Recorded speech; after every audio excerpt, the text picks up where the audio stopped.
The supermarket was humming with the ordinary rhythm of shoppers and squeaking carts when the air snapped into panic. A man in a plaid shirt clutched a limp toddler close to his chest and cut down an aisle too fast, too purposeful. At the same instant, Rax, a 5-year-old German shepherd in decorated K9, lunged forward, teeth bared, every muscle coiled like a spring. His handler, Officer Evan Hart, braced against the leash, but the dog tore it free, barreling through toppling shelves and scattering groceries across the tiles. Customers froze, eggs burst across the floor, and screams echoed as the shepherd drove straight into the stranger's legs. The man crashed to the ground, stunned, as the child slipped from his grasp. It was chaos, raw and unexplainable. But something in Rax's instincts told him this was no ordinary scuffle. This was the opening move in something far darker. Dirt scraped beneath frantic hands as an old suitcase was pried loose from shallow earth. The hinges cracked with resistance, the smell of mildew rising sharp into the cold air. When the lid snapped open, silence swallowed the search team. Curled inside like a discarded doll was a child, frail, filthy, and still. Then, against the hush, a tiny gasp broke through. The little girl's eyes flickered open, dazed but alive, her lips forming one word, Rax. The shepherd crouched near, tail stiff, ears locked forward. For an instant, the night was frozen between horror and relief. Here, beneath leaves and broken soil, the animal's drive had forced discovery of the unthinkable. What began as a routine patrol had just twisted into a rescue that would shock the nation. And this buried suitcase was only the first clue of how vast the nightmare truly was. Cold fog billowed outward as the lock on a refrigerated trailer snapped and heavy doors swung wide. A rush of icy air cut through the night, laced with the metallic scent of diesel and fear. Inside, rows of small bunks lined the metal walls, and from them dozens of pale faces turned toward the light. 27 children huddled in blankets, their breath visible in the freezing dark. Their eyes blinked against sudden rescue, stunned to find strangers looking back instead of shadows. On the floor lay a plastic wristband, faded blue, stamped with a number, 28. The count was one short. Even as relief spread that so many were alive, a heavier weight settled in, the knowledge that one child was missing. The shepherd barked once, low and urgent, as if to remind everyone that the hunt wasn't over, not until every number had a face. 3 moments stand apart: a German shepherd pinning a man to supermarket tiles, a battered suitcase cracked open in the soil to reveal a living child, and a refrigerated trailer holding 24 more. Each scene feels impossible. Each carries its own weight of horror and hope. Yet all of them tie back to a single patrol, a single handler, and a single dog whose instincts refused to be ignored. What looked like a minor scuffle inside a neighborhood market unraveled into a criminal chain stretching across 3 states, a ring so cold and calculated it cataloged children by numbers instead of names. The story of how those scenes connect begins quietly, without warning, in the simple routine of community patrol. From there it builds step by step, driven by a shepherd's nose and a partner's faith, until the network hiding in shadows is dragged into the light. On the surface, it was just another shift. Officer Evan Hart walked his beat through suburban streets, nodding at familiar shopkeepers and waving at children playing by storefronts. Beside him padded Rax, his German shepherd partner, disciplined yet alert to every subtle movement in the air.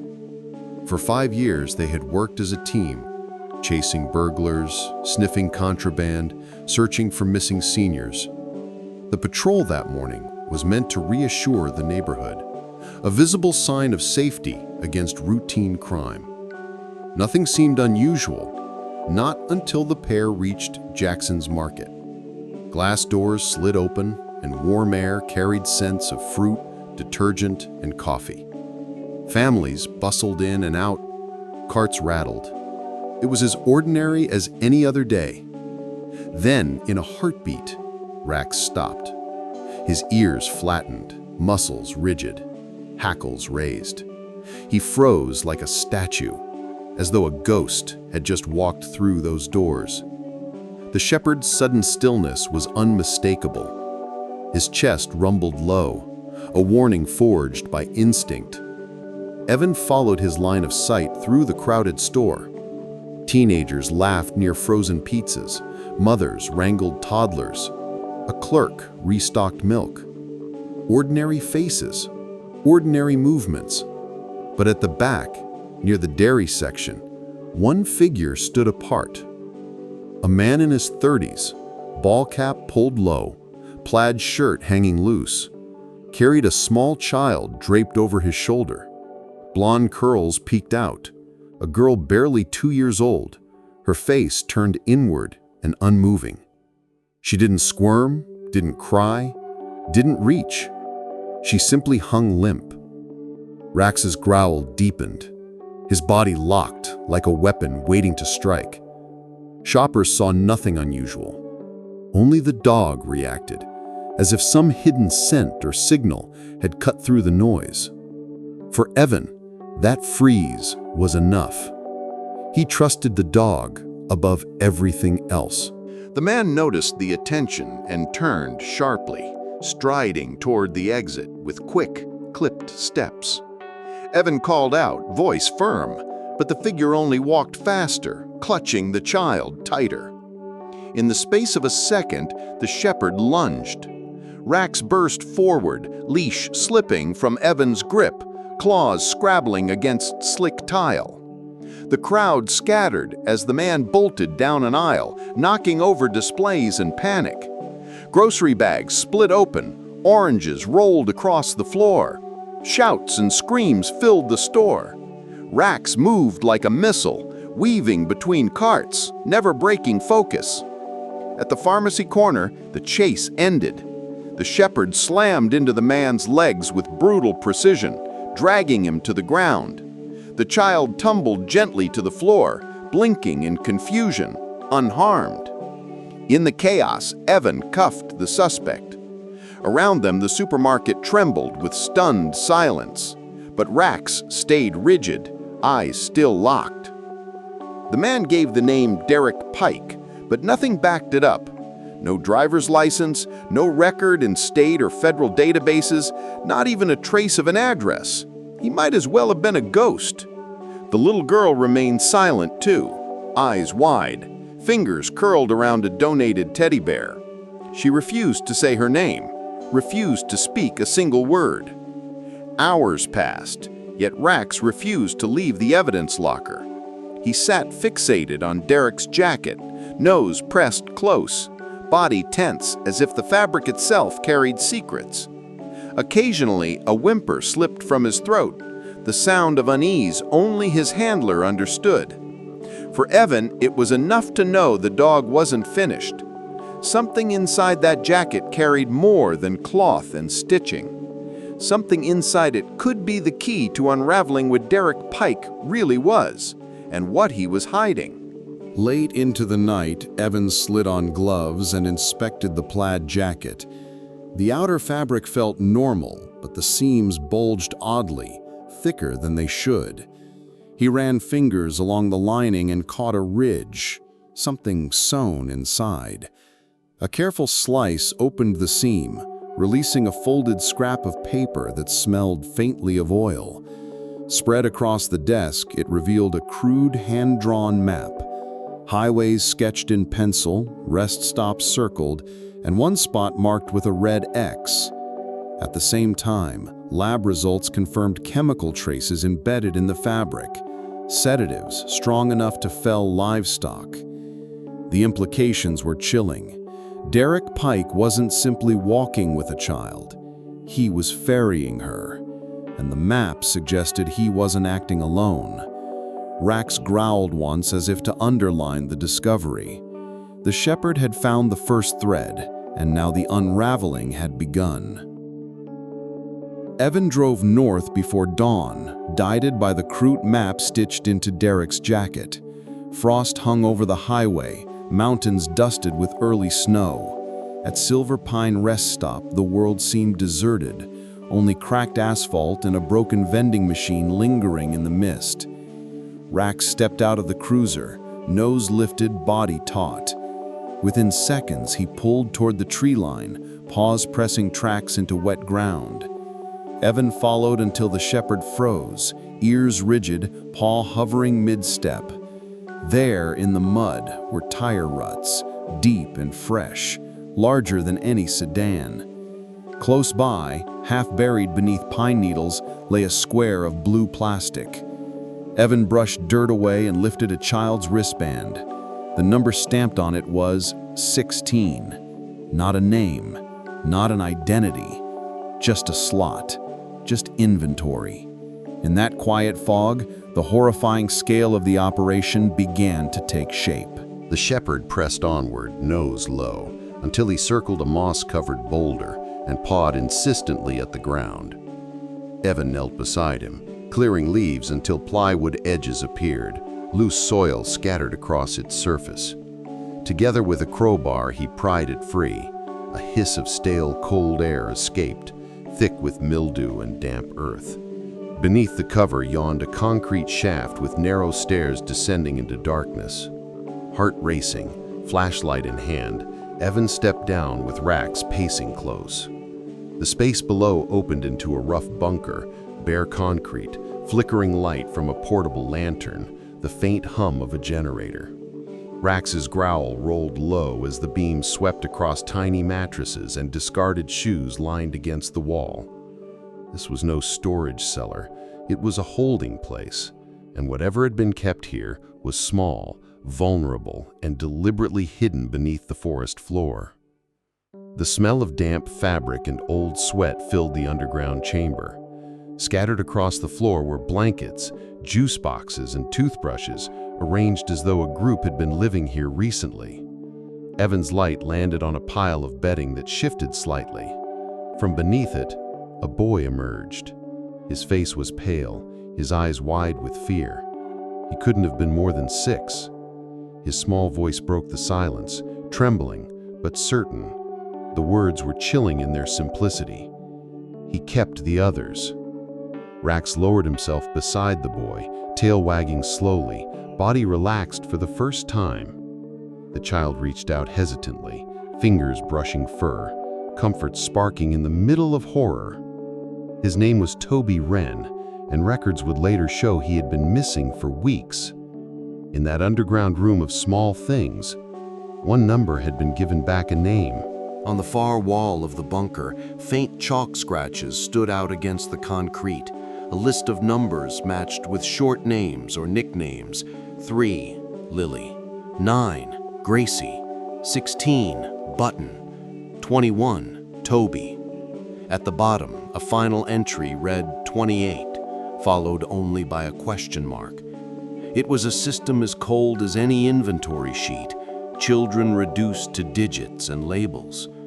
Evan copied each mark carefully, heart sinking with every number that had yet to be accounted for.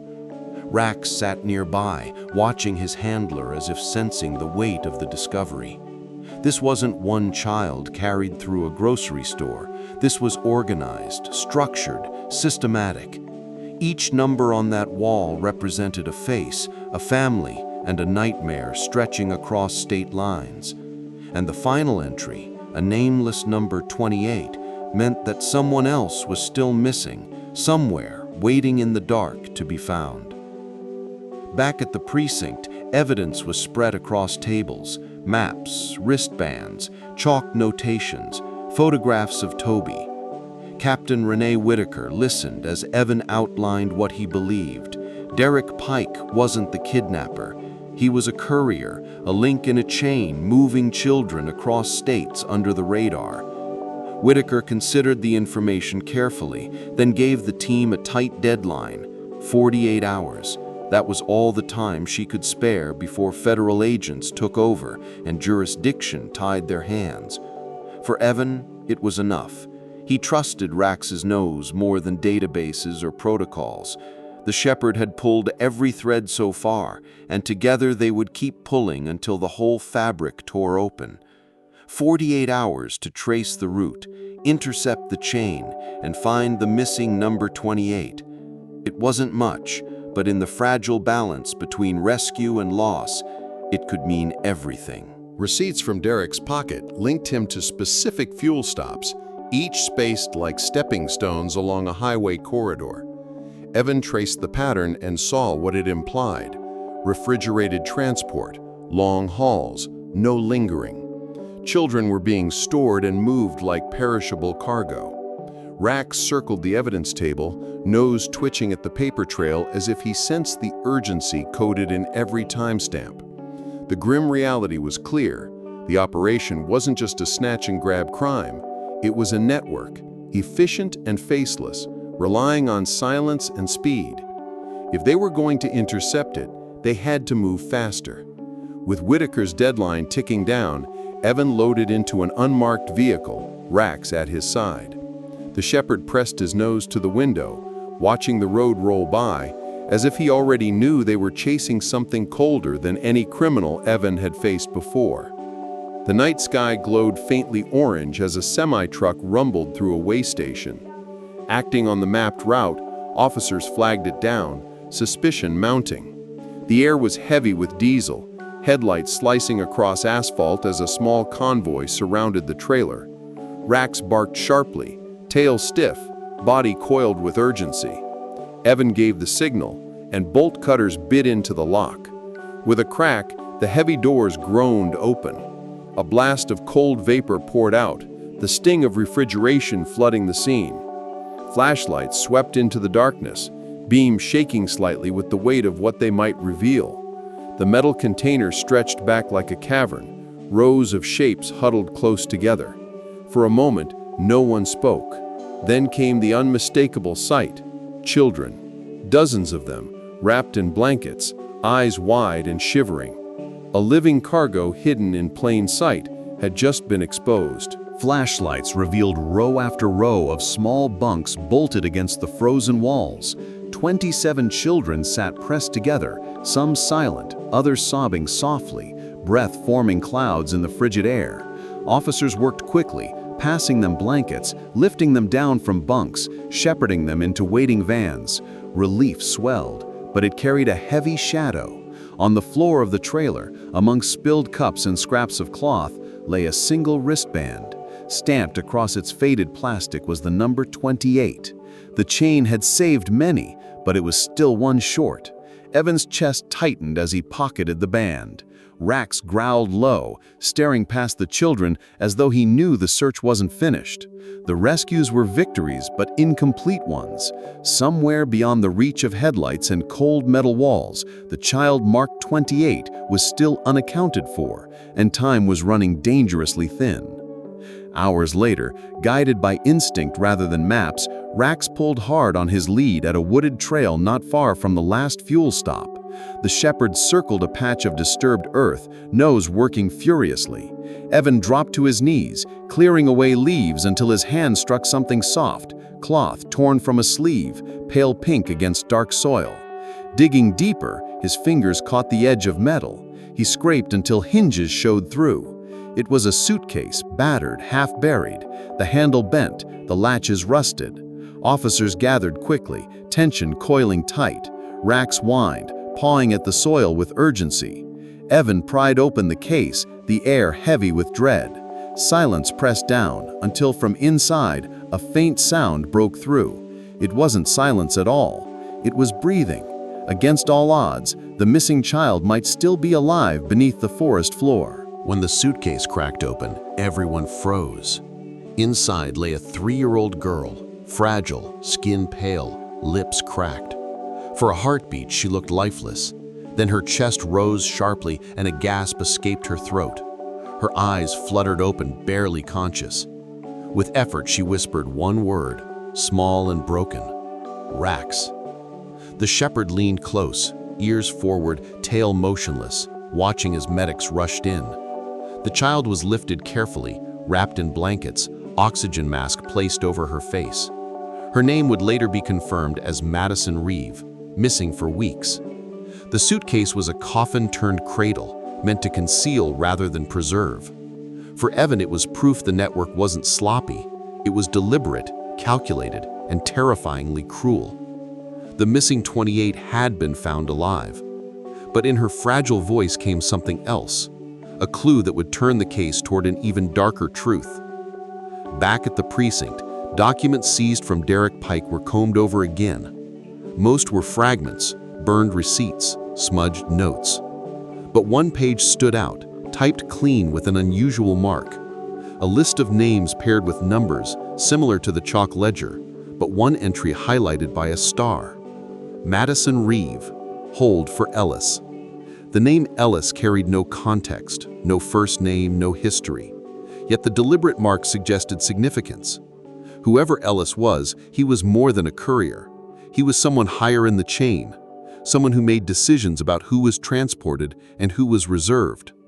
The fact that Madison had been buried alive rather than moved fit the implication. She wasn't cargo, she was being held. Rax shifted restlessly at the evidence table, ears pricked as though he too sensed the weight of the name. The chase wasn't finished, it had just narrowed.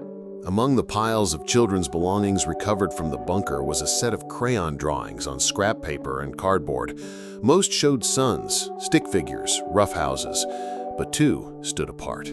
One was unmistakably a dog with pointed ears, labeled clumsily in a child's hand, Rax.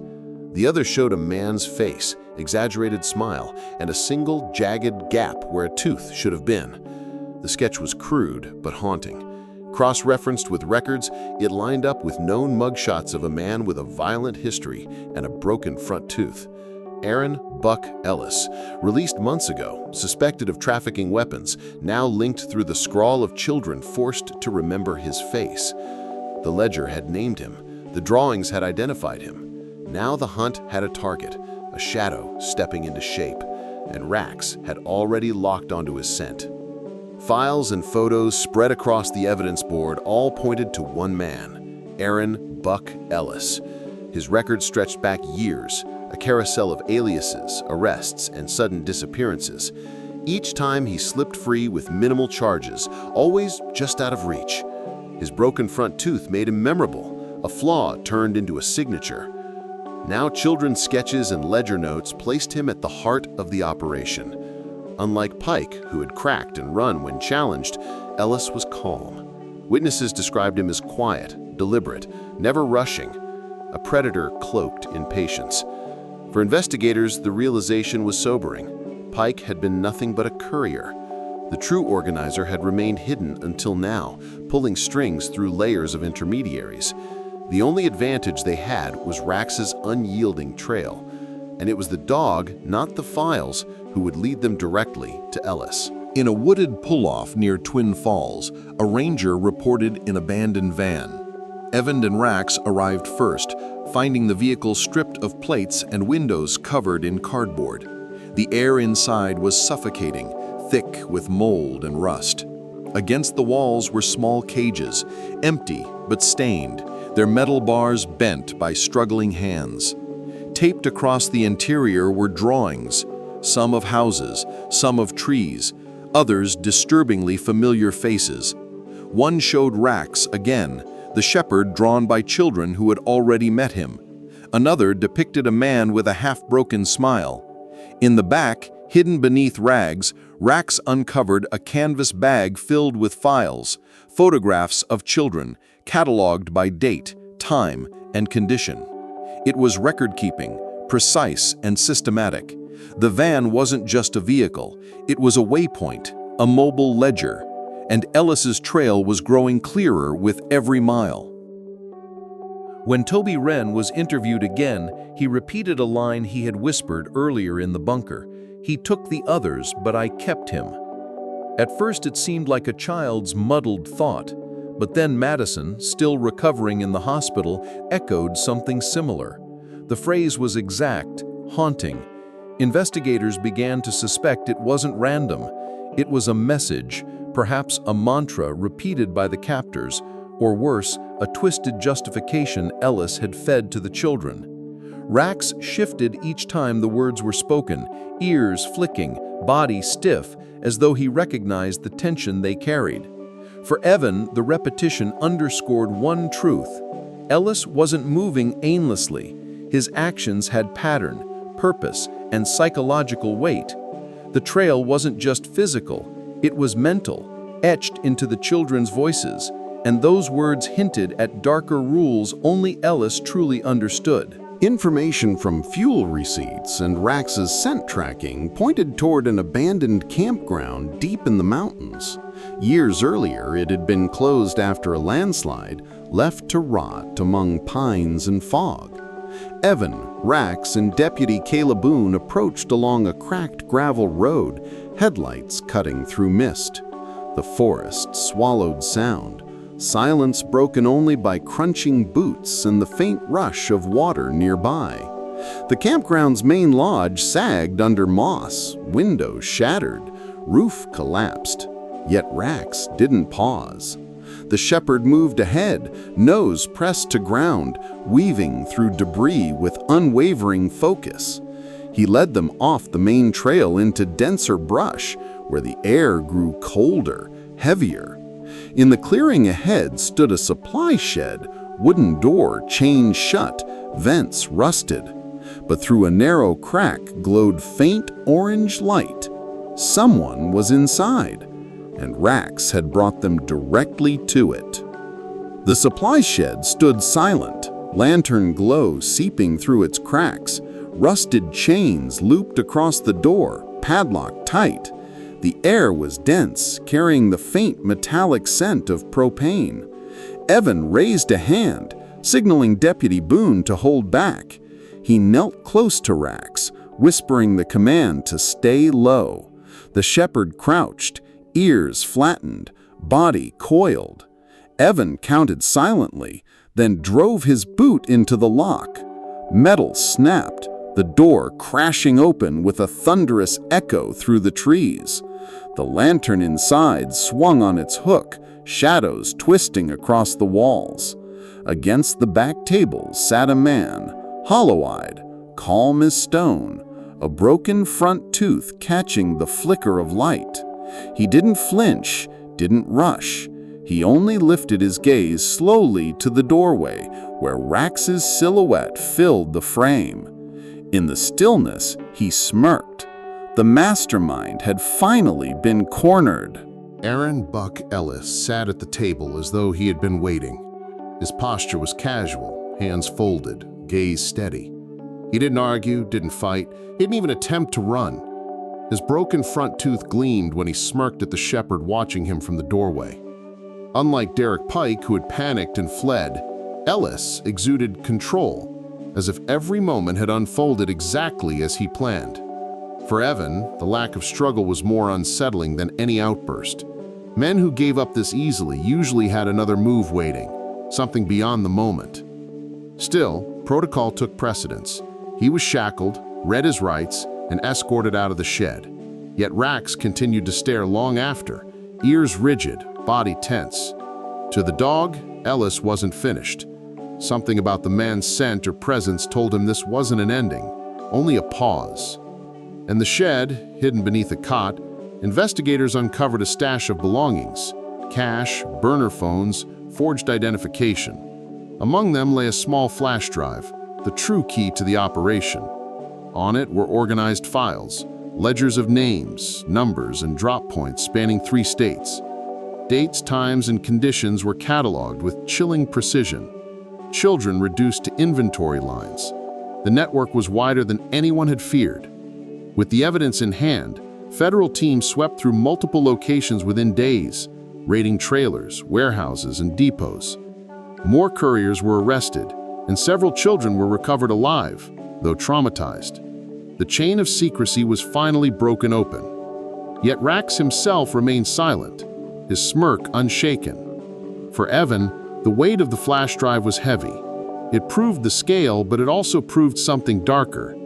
That Ellis was not the top of the chain, only one link in it. Weeks later, after arrests and rescues rippled across state lines, the precinct held a ceremony.